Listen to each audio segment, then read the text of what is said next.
Well, we got some people logged in right now, Kat. We've got Chuck Stahl was Shailendra Sharma. We haven't seen him in a while. Oh, yeah, absolutely. Hey.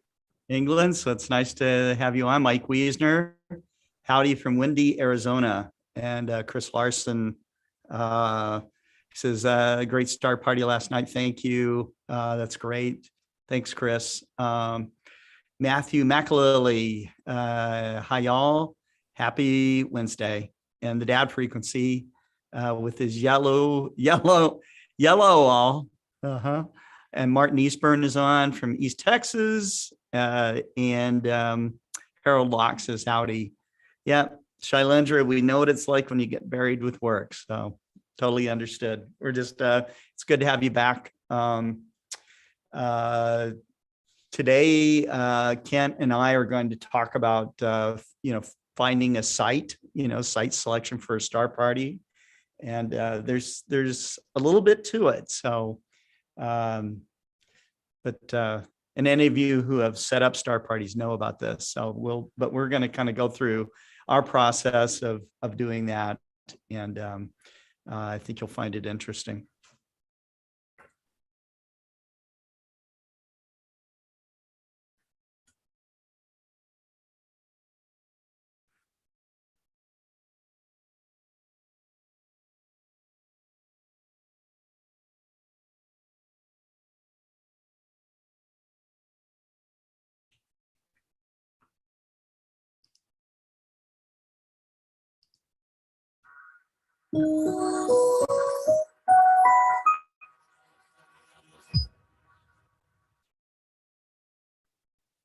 The universe reveals itself in a multitude of colors. Even though Hubble can see a large part of the electromagnetic spectrum, from the ultraviolet to the near-infrared, it still cannot see the whole cosmic kaleidoscope. So astronomers need different kinds of telescopes, both in space and on the ground, to fully unveil the mysteries of the universe. And Hubble plays a key role in this essential telescope teamwork.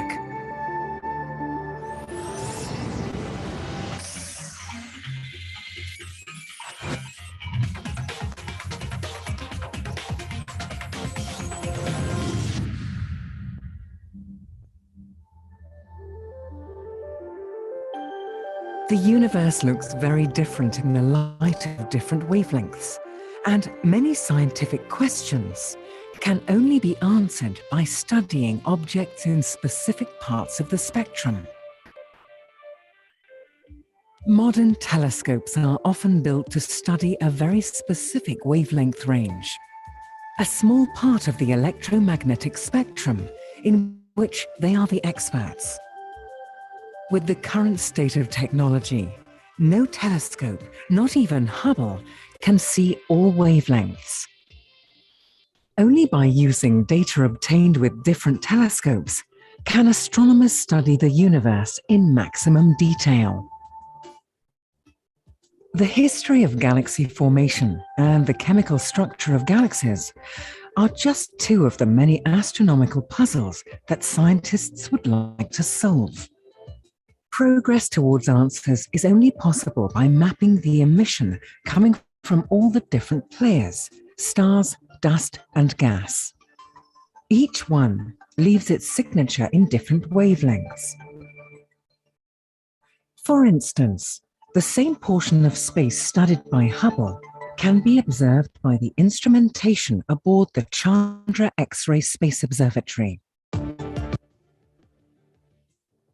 Hubble and Chandra have teamed up many times in the past. An example is this image of the spiral galaxy ESO 137001. Thanks to Hubble's contribution, the stars and nebulae in the galaxy are made visible. Chandra, on the other hand, can show up the hot gas streams, as they are only visible in the X-ray part of the spectrum.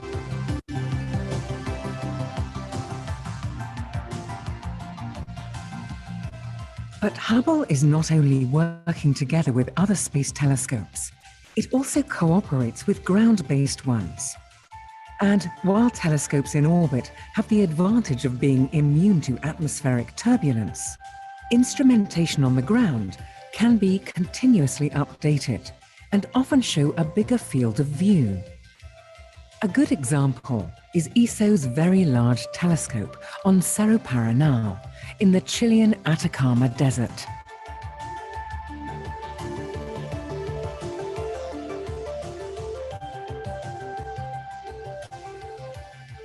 The galaxy cluster Abell 2744, nicknamed Pandora's Cluster, was observed with these two very different eyes. The combined data showed that Pandora's cluster is in fact not one cluster, but the result of a pileup of at least 4 separate galaxy clusters.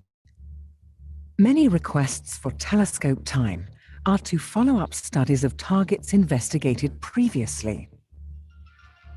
In 2015, astronomers combined older Hubble data with new observations from ESO's Very Large Telescope.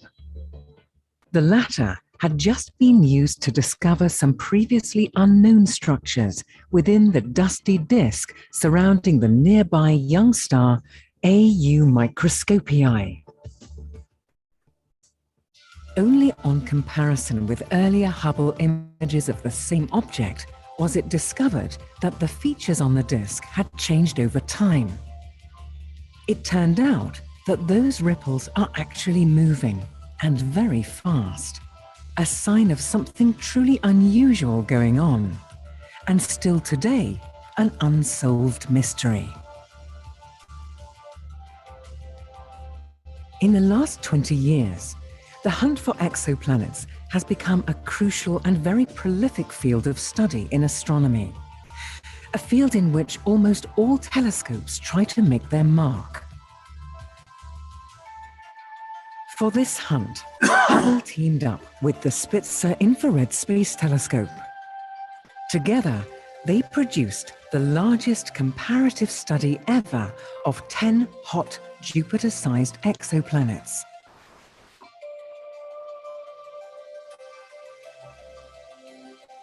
The multiple observations of their atmospheres allowed astronomers to extract the signatures of various elements and molecules, including water, and to distinguish between cloudy and cloud-free exoplanets.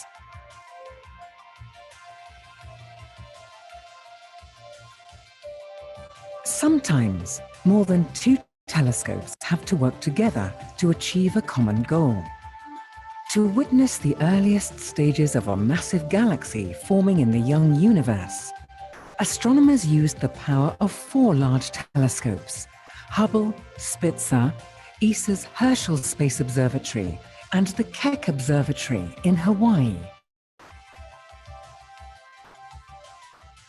Together, the 4 telescopes observed the early growth of a galactic giant as it appeared 11 billion years ago, just 3 billion years after the Big Bang.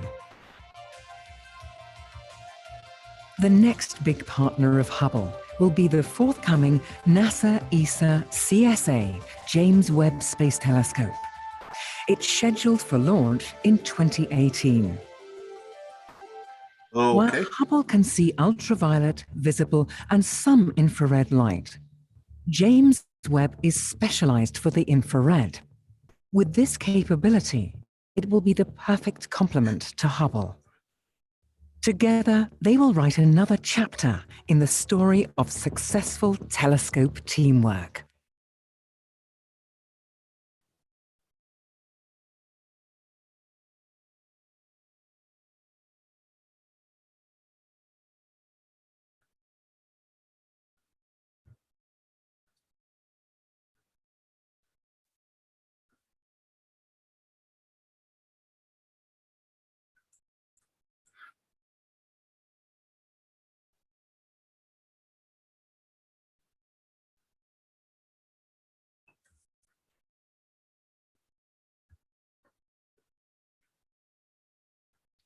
Now that you've caught up with Hubble, make sure to get the latest from the ground too.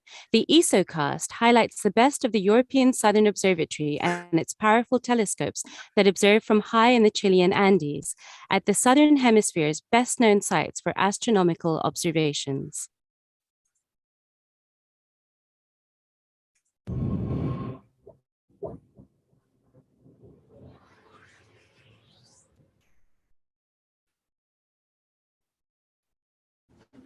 Well, hello, everybody. This is Scott Roberts and Kent Martz here, and welcome to the 69th episode of FirstLight Chronicles. Our show today has to do with selecting site locations for star parties.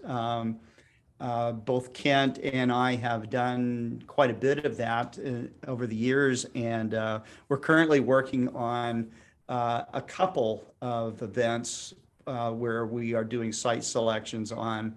One of them is the 2023 total eclipse or annular eclipse of the sun, and the 2024 total eclipse of the sun, which Kent has come up with a great name called the Crossroads of the Eclipses Star Party, because both of these eclipses would go over the same area. The other one is our second edition of the Arizona Dark Sky Star Party. And, the selection, first off, I mean, if you're picking a star party location, you definitely want to try to find some place that's reasonably dark, okay, and has enough amenities, and we'll kind of go through those things. There's also a safety issue that you have to think about if, it's going to be more than you and a couple of friends, or even if it's you by yourself or with you and a couple of friends, there's safety issues to think about. I mean, Scott, we could find a really remote location where it's really dark. Yes. But if somebody falls and breaks a leg, or gets bitten by a rattlesnake, or has a heart attack or stroke, Yes. Now it's an extended period of time before first responders get there, let alone a helicopter or ambulance to haul you back to wherever That's it right. may be. So we've That's talked right. about things like that extensively. Sure. And you could also be out in an area with a lot of expensive gear, and maybe have some people show up that you'd rather have not shown up. Okay. So that is also a scenario that could happen. But first up, let's talk about the places that we have selected, and and let's look at things like the dark sky map that you love to check out. So here we are. I've shared it now. So Okay. this is So let's this look is the United first States. At, the region where we were talking about for the crossroads. Oh, okay. Yeah. All right. Okay. So we're going to go out here to Austin, Texas, and the annular eclipse comes right through here. Okay. If you can see my cursor, it runs from northwest to southeast, right south of San Antonio. And the total eclipse runs southwest out of Mexico up into the northeast. The center line is just west of downtown Texas, or down west of San Antonio. And we have found a place. Here's Leakey, Texas. It's pronounced Leakey, but it's pronounced Leakey, Texas. And I'm not going to show you exactly where it is on this map, but it's somewhere along in this zone right here, and Right.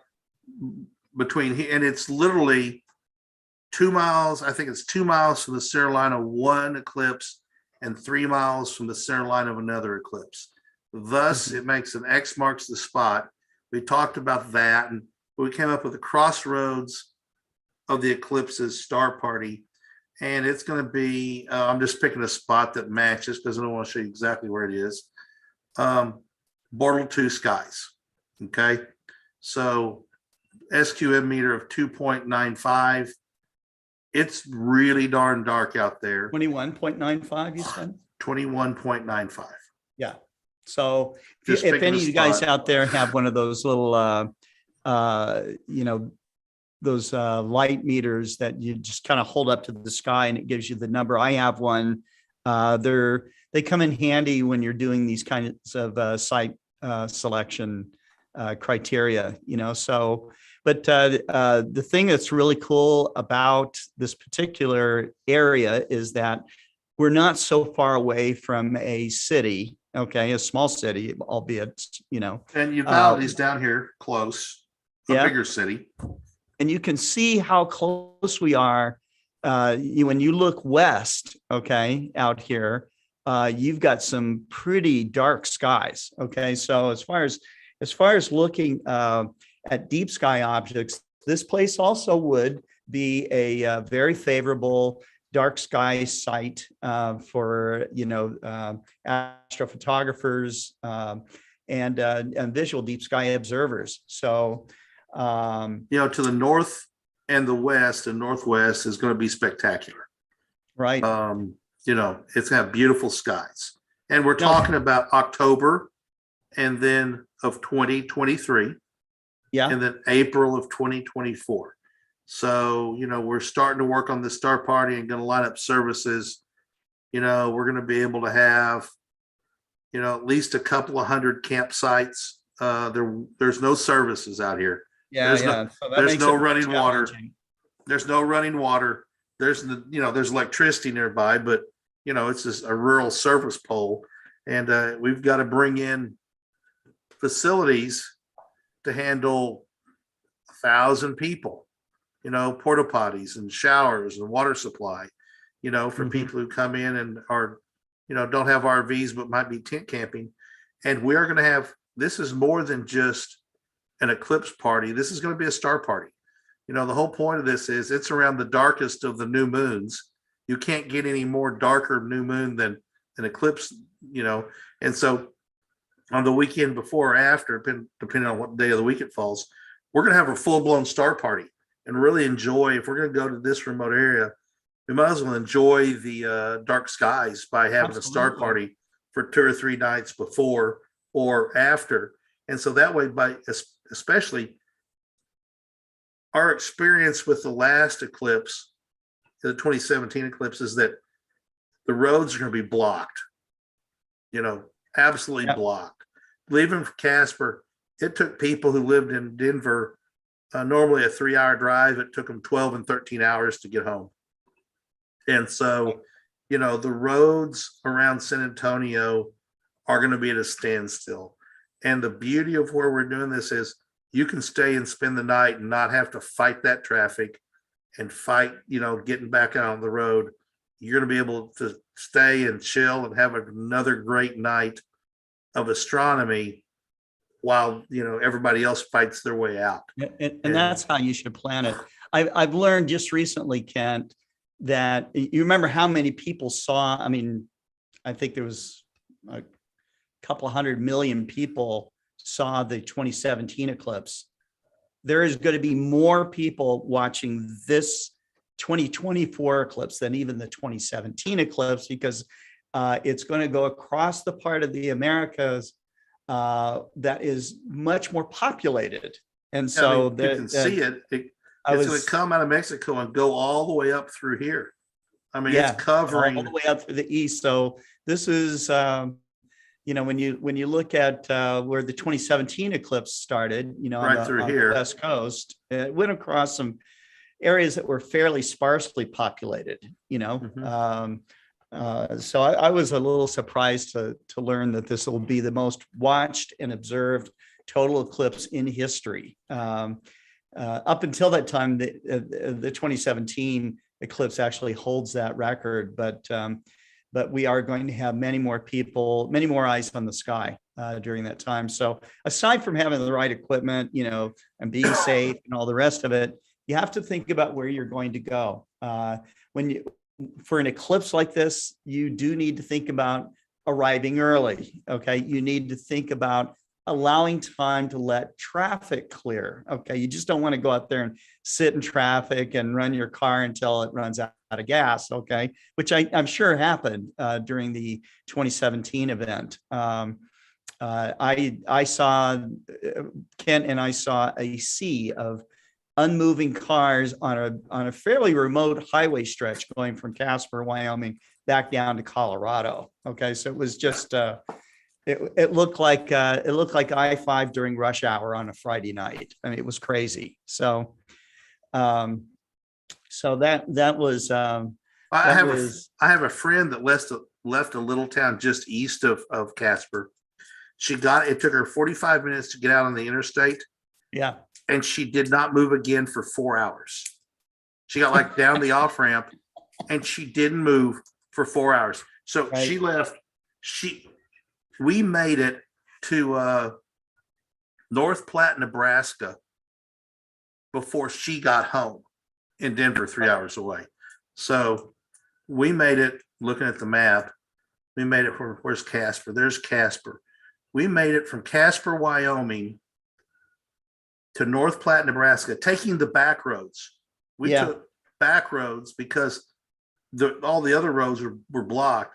Totally so blocked. She made it from there to north of Boulder, and we made it that much farther, and it was just gridlock. We made it like 3 hours before she did. It was crazy. Right. Yeah. So, and don't think that you're going to stay at a hotel room on the way back somewhere, because even the day after the eclipse, leaving from Casper, we thought, well, we'll just we'll leave and then we'll get a hotel room, and if we have to, but we couldn't get a hotel room because Motel 6s were like $600 and $800 a night. Mhm. Okay, and they would have like one room, and you got 4 guys or whatever. So it was I wasn't prepared to sleep in the shower, well, so. And I know people who made reservations like in Kansas City like a year before. Yeah. And got, $89. And 2 months before they canceled the reservation. Cancel the reservations. Yeah. Yep. And yanked the price up to $400 or $500 a night. Mm-hmm. So, That happened in Kansas City. and it happened to a lot of people, Yep. so it was, but this particular, being out with us, maybe roughing it a little bit, camping, is the way to go. It will be, it will be one of the least expensive ways you can do it. But the thing that's cool is that, this brings me to another point about site selection for a star party is safety. Okay. Can you, if someone needs to be life flighted out, for example, someone has a heart attack or a stroke, and I've been to star parties where people have had heart attacks. Okay. You need to be able to get people to an emergency room fairly quickly. And so this particular site that we have chosen is can accept a helicopter and, if necessary, and we can get someone in and out of there. It even has a windsock. It even has a windsock. It even has a windsock, exactly. So, so that's the deal. You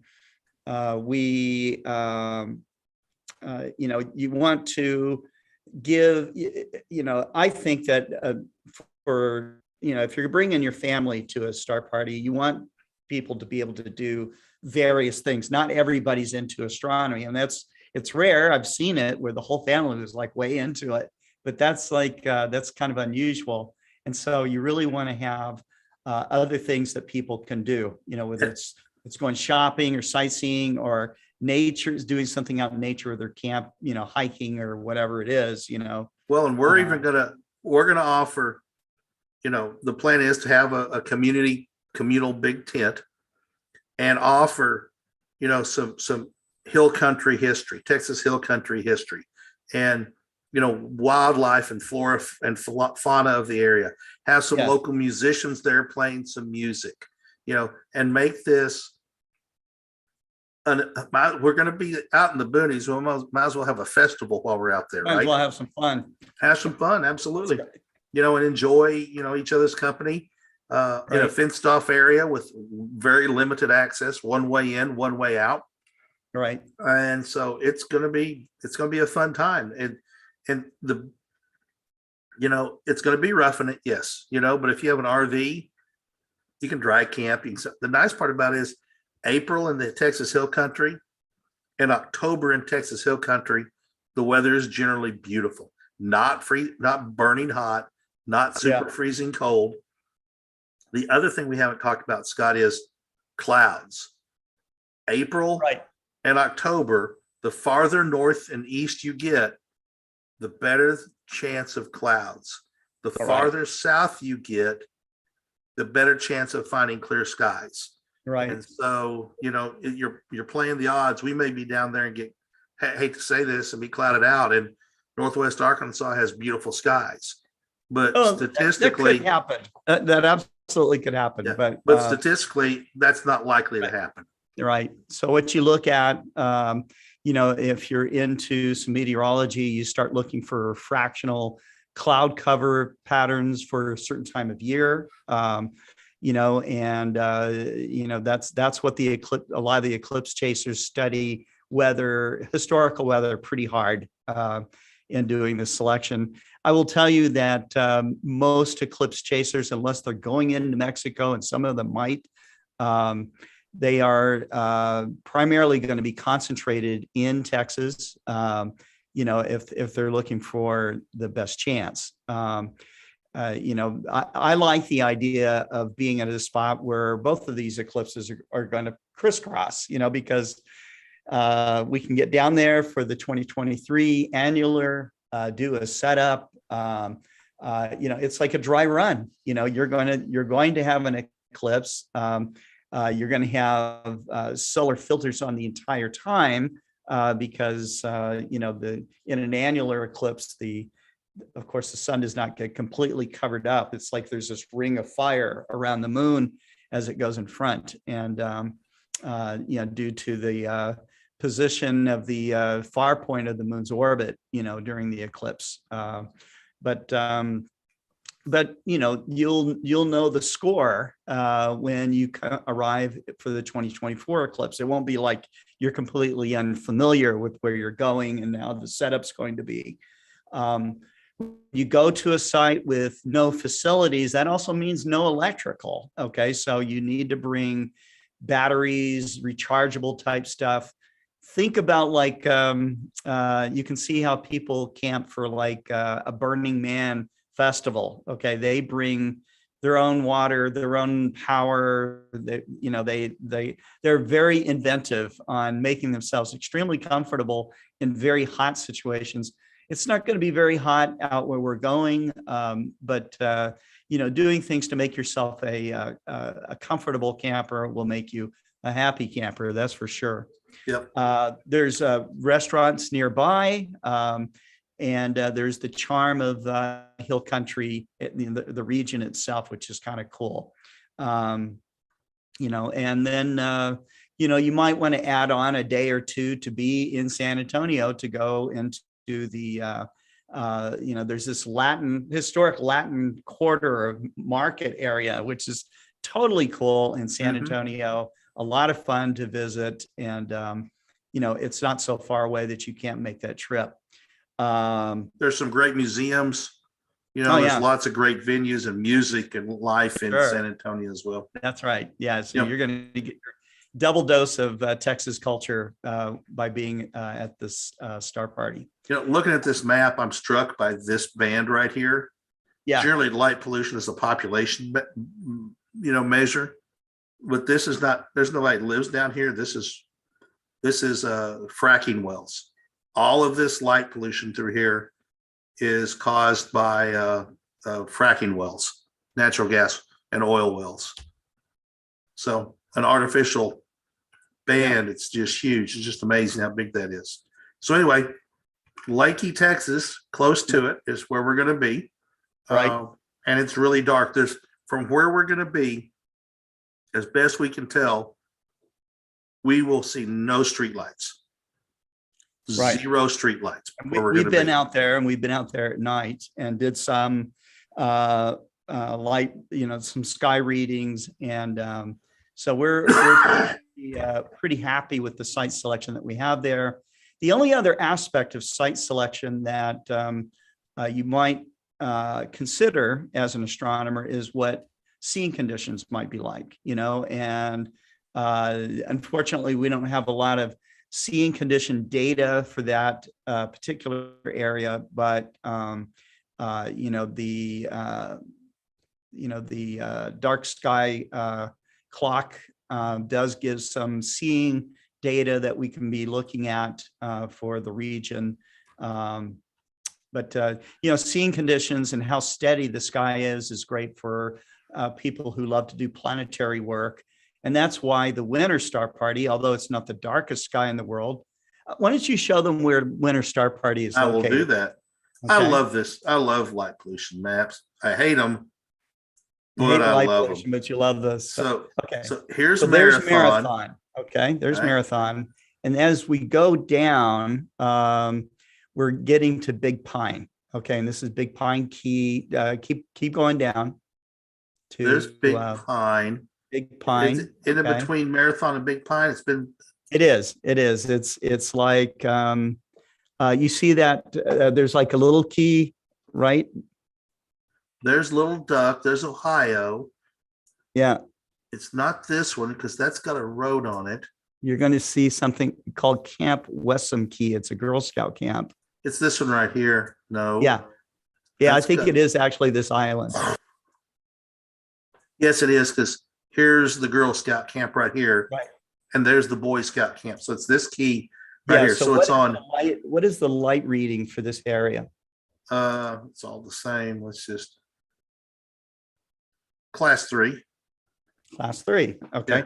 So from there, what we're able to see, we can certainly see the Milky Way and a lot of really cool Southern Hemisphere type of treasures. Like I think you can get a peek of Etiquette.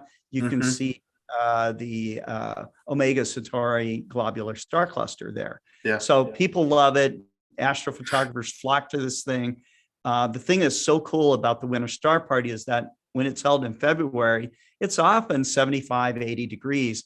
I've been out there at night where it was t-shirts and shorts weather. Okay, so that's pretty awesome. And this is about the time right now when Winter Star Party would be happening. Yeah, it's actually this week. Yeah. Winter Star Party is this week. So,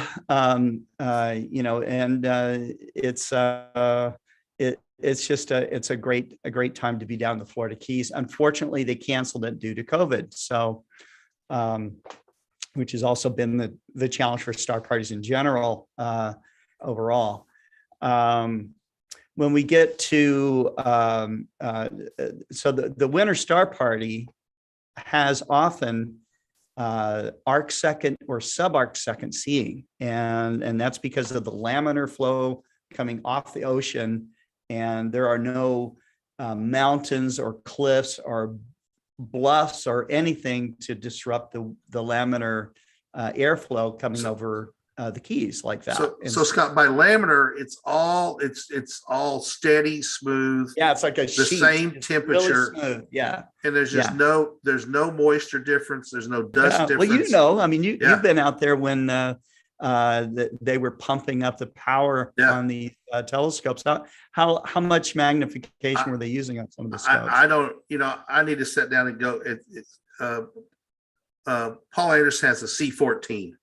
Okay. Which has a focal length of 140 inches. So 140 inches is let me give you the.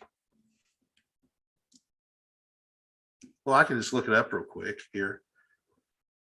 That is 3,556 millimeters. Okay, so 3,500 and hang on. I paused. Resume sharing. Okay, so what was it? 3556 in millimeters.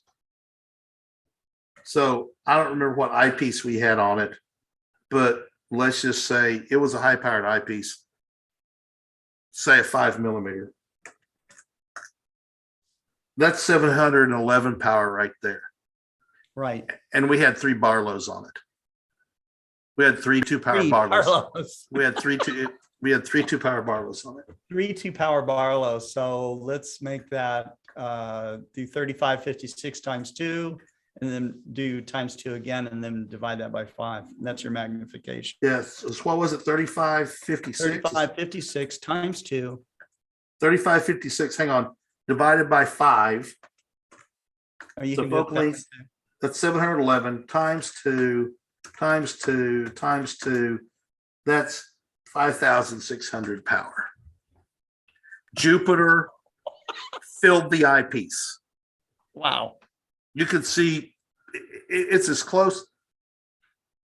It's like when we were at McDonald Observatory, my dad and I, and we used the Struve telescope, and we the eyepiece, I can't remember what it was like just a fraction of a degree, and we were done for the night, and we stayed all night, and I said, let's look at M42, and they were like, well, why do we want to look at that for? And I said, well, why not? And so you could only see one star in the trapezium. Wow. And there was little planetesimal lines like the pillars of creation, and you could see different colors. And that was awesome. But seeing Jupiter is basically filling the eyepiece and being able to see the curly cues and all, it was truly amazing. Nobody believed it. People would come up and say, all right, where's this telescope with 3 Barlows on it looking at? And Jupiter was straight overhead, and they'd go, holy expletive. Yeah. And then most people never get that kind of seeing from your backyard. You might have 2 arc second or more seeing, which blurs the image. Okay. Yeah. It was fantastic. But getting down to arc second or sub arc second seeing is really those are magic nights. Okay. I'll never have one again. I'm confident I'll never see that night again. Right. That's a lifetime experience. So for deep sky, of course, you're going to use low power most of the time because the objects are large, typically, that you're looking at, and and you're trying to concentrate as much light as you can. So pushing power down low is go for that. And so you could be like in the Colorado Rockies. Okay, there's a lot of amateur astronomers in Colorado. They are known, and it's famous for having actually fairly bad seeing conditions because the air as it runs over the Rockies is very turbulent. Okay, so they like to use light bucket type big Dobsonians and low power. Okay, and to do their deep sky observing. Planets and the moon, not very impressive except on some extraordinary nights. Okay. Yeah. All right, let's talk about Arizona. Let's talk about Arizona. So we went through we did our first Arizona dark sky star party at a dark sky location near Benson, Arizona. And we picked this because of the facilities. Okay. It was a dark sky park. Okay. So that you check that one off the list. All right. And then the facilities were so attractive for this particular event. I mean, we're talking about, bathrooms, the city of Benson, like only 20 miles away. So if you want to hotel it and just drive in to do your astronomy, you could do that. They had camping. They had facilities for giving lectures. They had an indoor theater, which was really cool. And an outdoor amphitheater. So we were able to make use of both of those facilities, and they had some internet, not incredible internet, but good enough to get your email and to send off an astrophoto if you needed to. And then on top of it, Kartchner Caverns is this amazing cavern experience. We all went into the caverns themselves and saw, what it was like to be underground in these living caverns, one of the few in the world, and so that was very cool. It's protected by an airlock. To go into it, you step into this airlock and they spray you down with water. There's a mist of water that comes on you to help keep the lint down. And then you move into another airlock, and then you go into the cave. And they say, if you accidentally touch anything in the cave other than the guardrails, tell us so we can put a little flag on it. And then they come back after it closes and they clean that spot off to try and maintain the natural environment and not cause any degradation of what's in there. Yeah. And, they limit the number of people because we all breathe out, and that changes the carbon dioxide oxygen ratio in the cave. And they work to limit that and keep them maintained. It's truly, quite an operation. Very cool operation. Very cool. The time that we picked, it was relatively, slow at that particular time, and they were able to accommodate most everything that we asked them to do. But even since that time, Karshner Caverns has become a very, very, very busy place. And so, it was difficult to get all the facilities, all the things that we wanted for the second go around. So, and Scott, that's been caused by the rush of people buying RVs and going camping. And so every state park with campsites, once the cool season hits in, September, October, they all fill up, as soon as they can. And they had lots of RV camping there, which was really cool, so it was nice to have the Barbara Jean there and spotless bathrooms. I mean, this, if there's a 5-star state park in the world, this was definitely one of them. Okay. Really, really nice. But that's that they have become much busier, and they do events at Karshner Caverns, which is much bigger than any Star Party event that could be held there. So anyhow, we were on the search for an alternate place. But first, let's look at the dark sky readings for Karshner Caverns. Yeah. Okay. So we were looking for, facilities, right? Somewhere around Tucson. Yeah. And it had the safety. Tucson. They could fly a helicopter in there if they needed to, but an ambulance could be there very quickly as well. And so that was there. There's the park itself, so we can get an absolute quit it. So we were right in here. We'll say right there. Okay. So 21.84 SQM meter. So remember that number, 21.84 portal class 3. That number is, the darker it is. Okay. Right. So, but you get into the 21 range and it's pretty darn dark. So what is perfect? 22? 22, right? Yeah, right. 22. So we're 0.2 of being perfectly, utterly the darkest you can get. Okay. Where we have settled on was due to the influence of Mike Wiesner.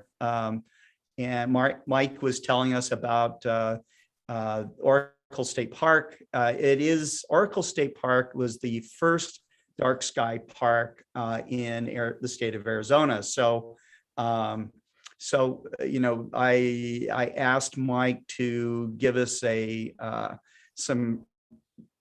get a reality check on the readings of dark sky and stuff. And so here we are. You're looking at Oracle State Park, and the SQM reading was 21 what? 0.71. 0.7 versus 21.8. So it's virtually the same. Okay, as far as how dark it is, you can see the location of where it is in relation to Tucson. If Kent showed you another map, you'll see that a lot of the lights of Tucson are blocked by Mount Lemmon, which is home of the Mount Lemmon Observatories, which is a famous place. Adam Block, I think, astrophotographer, has shot quite a bit from Mount Lemmon.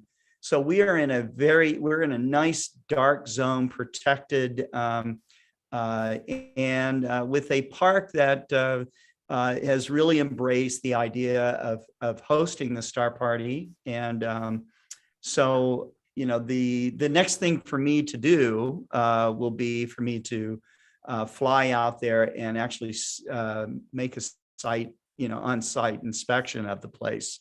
I mean, we could go out here in the Galero Wilderness, There ain't nothing out there, right? Yeah, we could go out there. There's some gravel roads and such, and we can find a place where rattlesnakes and coyotes and 21 there's rattlesnakes and coyotes everywhere. Yeah, but you don't want to be out here and have to get hurt, right? So right, it's about compromise.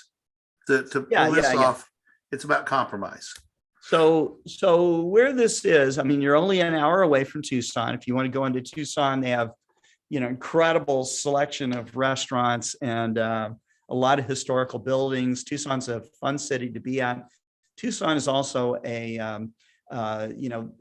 keeps, they are very good about their controlling of lighting. They have a lot of lighting controls, a lot of lighting laws in Tucson because of Kitt Peak National Observatory, which is not too far away.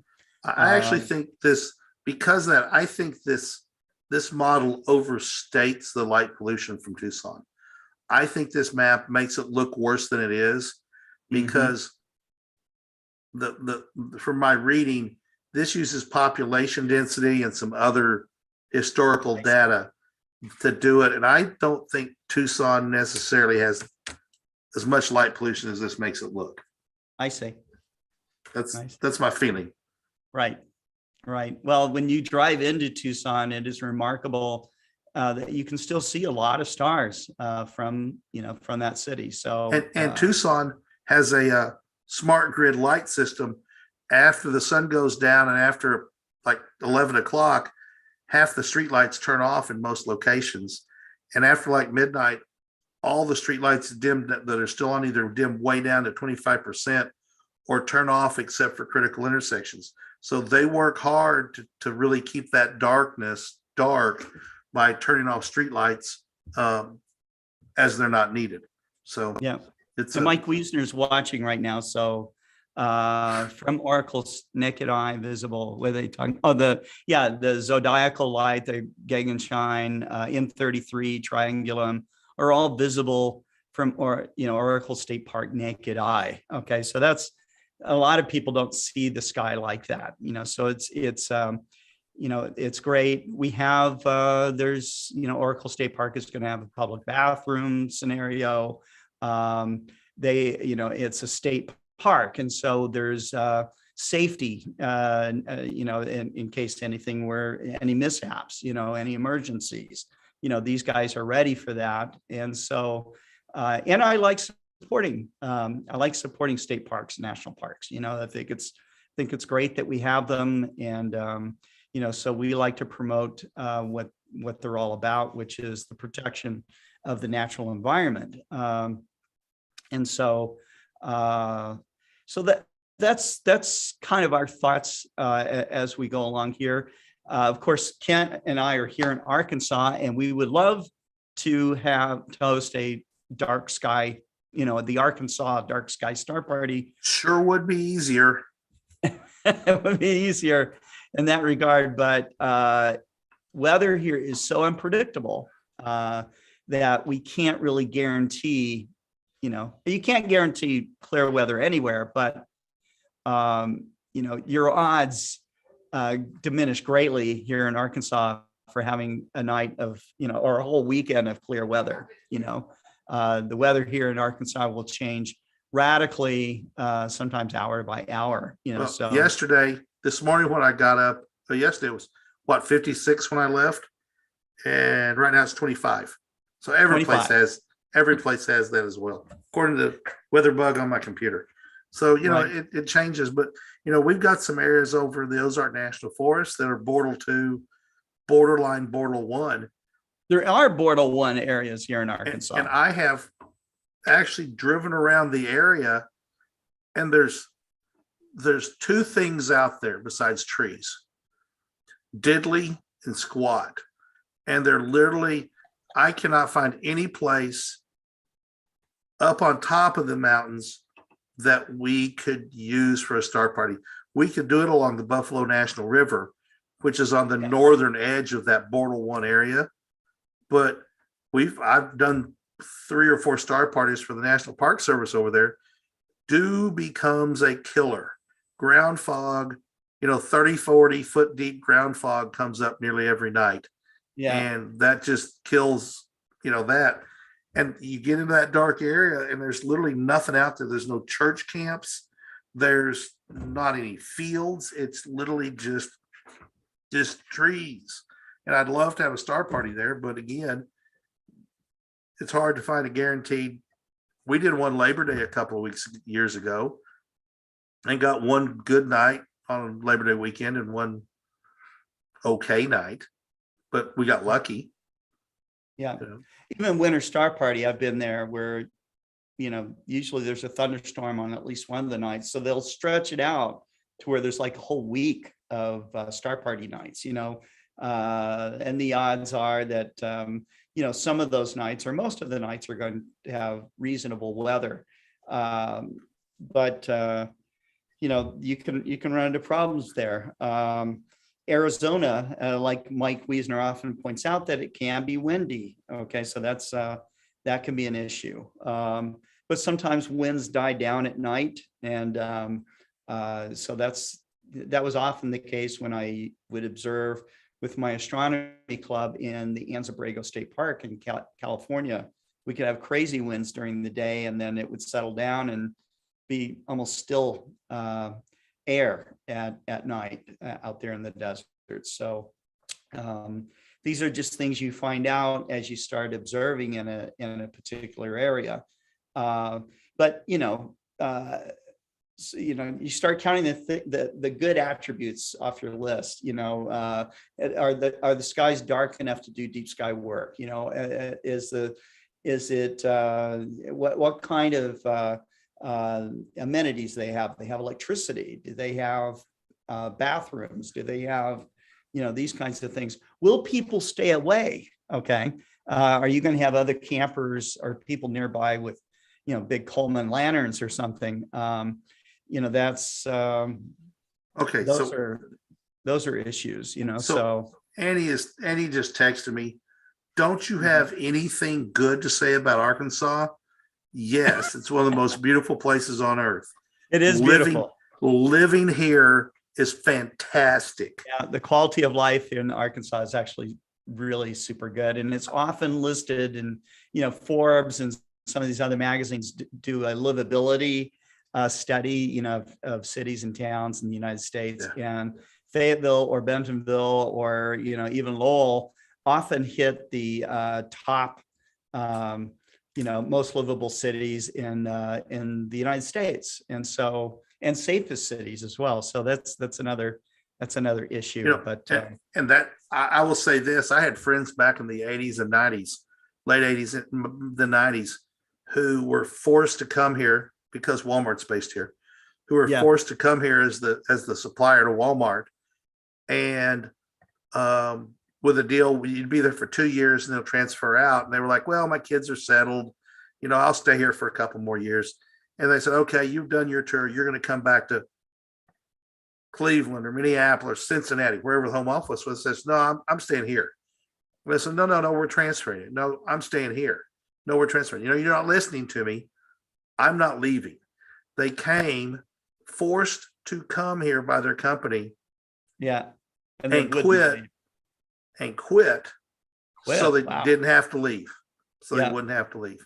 Right. And that was back in the 90s, not since the culture and everything has taken off here. And, so it's, if you ever get a chance, come to Northwest Arkansas. It is not the stereotype you grew up with. And you can come see the largest telescope store in the world. There you go. Right here. Right here in Springdale. That's right. That's right. So,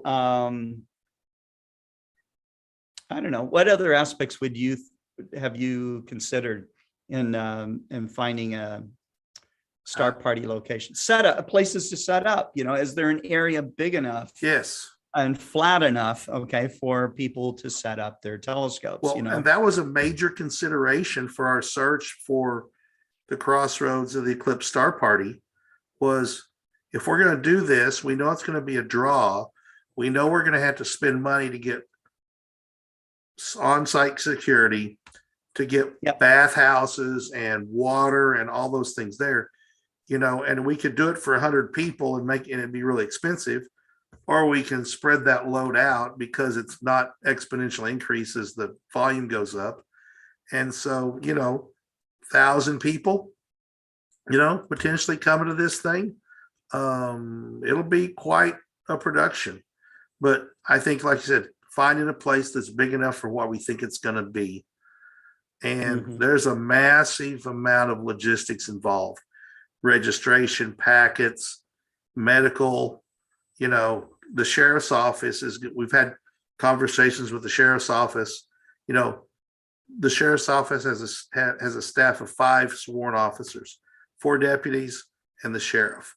And, considerations like that. There's Lakey is going to, and Uvalde those areas are going to be swamped with people.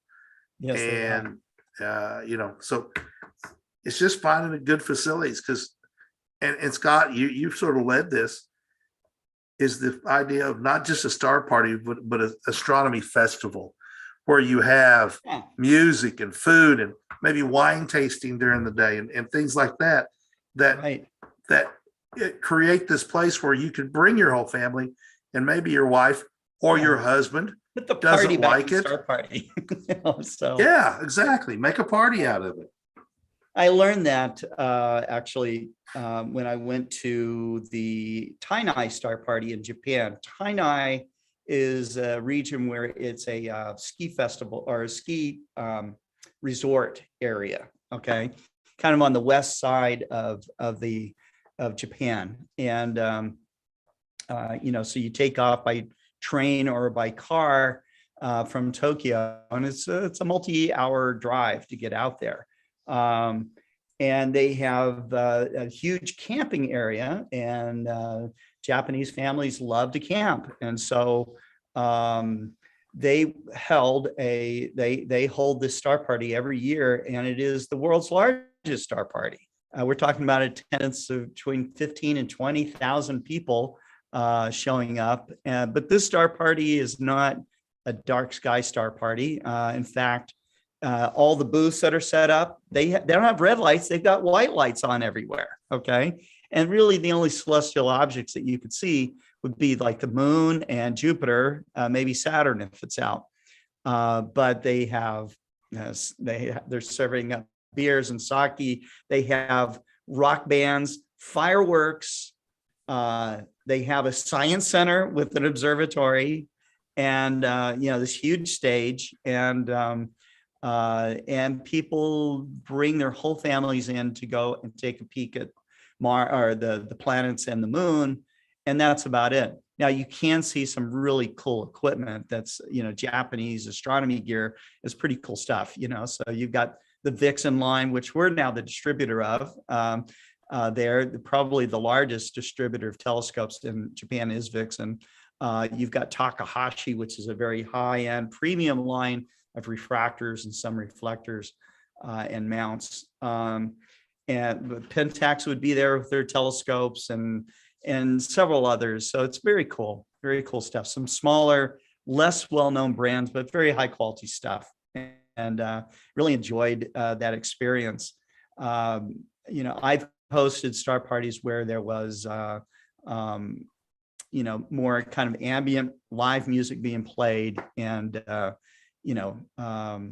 having something to eat is a nice idea, especially if it's 1 or 2 o'clock in the morning and you'd like to get some hot cocoa, some hot coffee, maybe something to munch on, so that you have some fuel to burn. That's very cool. So a lot of established star parties like Okitex, for example, they have kind of a cafe that's built into one of their buildings, and You can go there till 3 or 4 o'clock in the morning.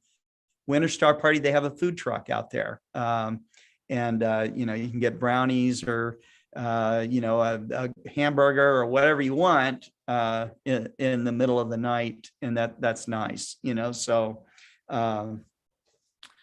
because a lot of astronomers at these multi-day star parties will tend to sleep during the day and then they're up almost all night long. So, and on top of all that, that's site selection. Kent and I have talked about things that you should do as safety when you're going out to a star party. And, we'll do that for another show, but we'll talk about, safety stuff you should be carrying in your car, stuff you should have on you, medicines that, if you're taking a regimen of medicines, you need to do these things. You'd be shocked how many people forget to take all the stuff they're supposed to take. And then they find themselves out in the middle of nowhere and they can't go, they can't leave in the middle of the night. So that's that. And then there's star party etiquette, which we've talked about on several occasions, but we'll cover that again in another separate show. And Scott, when you were at the Winter Star Party, the last time they had one, you had taken the 20-inch Dob and one of the secondary collimation screws had come undone from vibration during the trip. Yeah. And the spring had launched itself somewhere into your truck, not to be found ever again. And so if you were out in the boonies, you're done. Right. Luckily, you were able to go into I think it was an auto parts store. You or Clint went in and sourced a spring that you made work. Right. Otherwise, otherwise that scope was down for the duration. I had a scenario one time where I was working for another company and we shipped a German equatorial mount to Marathon, which is just outside of the Winter Star Party, and they shipped it without counterweights. Okay. And the German equatorial mount, you definitely need counterweights. So, I was able to go to a store that was selling weights for weightlifting. And I was able to buy a couple of 25-pound counterweights and able to make all that stuff work. So that was great, so that there are the things like that as well that really can make or break your experience at a star party. So, and Lubo says, how do you look through a 24-inch Dob? Do you need a ladder? Depends on what the F ratio is of that 24-inch Dob. Lubo, there's guys making like F3 F ratio primary mirrors where you can you can walk right up to the eyepiece and look in. But if it's longer F ratio, like an F4, 5, even an F6, you're going to definitely be using a ladder. So our 20-inch Dob is an F3.6. And if I remember correctly, the center of the eyepiece, when it's straight overhead at the zenith, is 71 inches, 71 and a half, something like that. Yeah. So, I can walk right up to it and look straight in the eyepiece with it. I can too, just barely. So, but I never look straight overhead with a Dob because it's so impossible, so difficult to point a Dob straight overhead. Yeah. So you're always tipped a little bit to make it a little bit easier, and boom, it's easy to do. Right. So, anyways, that's our show for today, is just to kind of go through some of that thought process of site selections, and we will, as soon as we can get more of the organizational stuff done for both of the star parties we mentioned, we will start to put together web pages for that, where you can log on and get signed up for that. But we'll announce those things first on these shows. So anything else you'd like to add, Kent? Nope. Looking forward to having star parties and seeing everybody again. Yeah.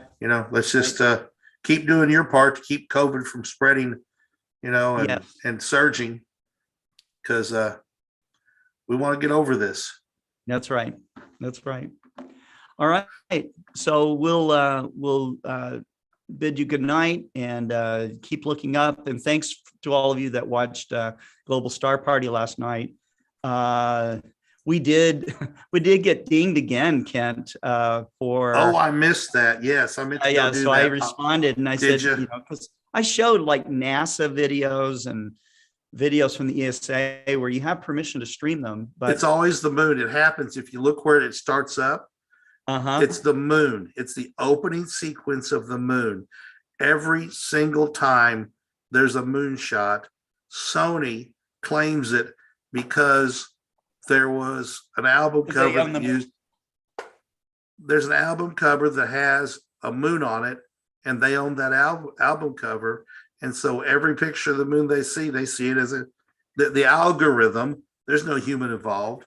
And the computer says, "Oh, that's our album cover. It's a picture of the moon." Right. I meant to do that. I saw it pop up, and I wasn't in a position. No, I already right then. responded to it. And they've already taken they already pulled the blocking off of it. But so, anyways, it keeps it knocks out our opportunity to do the outreach work that we're doing, to reach a larger audience. But you just have to learn to roll with the punches sometimes. So, yep. So anyway. All right. So thanks so much, everyone. You guys have a great night. Keep looking up, and we will be back tomorrow with On the Wing. Take care.